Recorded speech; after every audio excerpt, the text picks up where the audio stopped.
Évangile de Jésus-Christ selon Saint Jean, chapitre 14, versets 15 et 16, versets 23b à 26.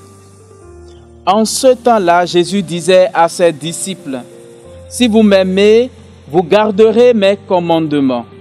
Moi, je prierai le Père, et il vous donnera un autre défenseur qui sera pour toujours avec vous. Si quelqu'un m'aime, il gardera ma parole. Mon Père l'aimera. Nous viendrons vers lui, et chez lui, nous nous ferons une demeure. Celui qui ne m'aime pas ne garde pas mes paroles. Or, la parole que vous entendez n'est pas de moi. Elle est du Père qui m'a envoyé. Je vous parle ainsi tant que je demeure avec vous. Mais le défenseur, l'Esprit Saint que le Père enverra en mon nom, lui vous enseignera tout et il vous fera souvenir de tout ce que je vous ai dit. Acclamons la parole de Dieu.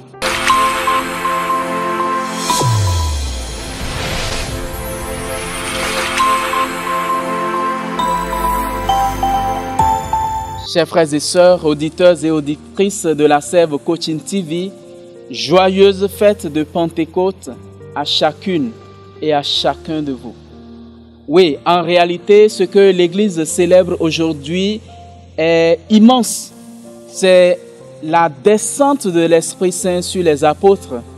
Et la solennité de la Pentecôte nous prouve la naissance de l'Église. L'Église naît, sinon commence son existence à la Pentecôte.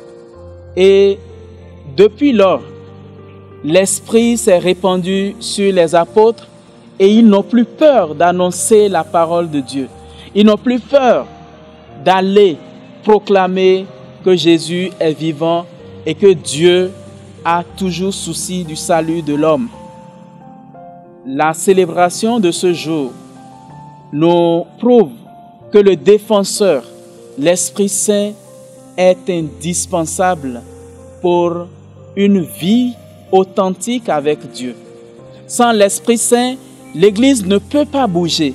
Les hommes ne peuvent pas bouger. C'est l'Esprit qui fait mouvoir l'Église. Et la naissance de beaucoup de mouvements charismatiques ou de communautés nouvelles explique comment le souffle de l'Esprit conduit les croyants. Mais attention, nous ne devons pas nous laisser entraîner par n'importe quel vent de l'Esprit.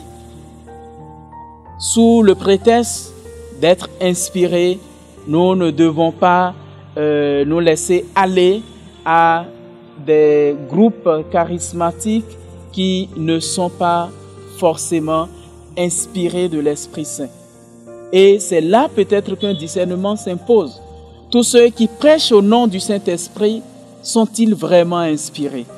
Tous ceux qui brandissent le nom de Dieu sous prétexte que l'Esprit Saint agit dans leur groupe ou dans leur église ou encore dans leur milieu, sont-ils effectivement sûrs que c'est réel? Chacun de nous, nous avons à faire un sérieux examen de conscience afin que la parole de Dieu qui nous est donnée puisse nous conduire jusque là où le Seigneur le désire. La fête de la Pentecôte est pour nous le début d'un renouvellement en Église. Que l'Esprit nous éclaire, que les 7 dons de l'Esprit nous habitent, que les fruits de l'Esprit transparaissent dans nos vies. Et ainsi, nous serons toujours des réceptacles vivants du Saint-Esprit, lui qui meut l'Église et qui meut tous les hommes et toutes les femmes qui sont sous sa grâce.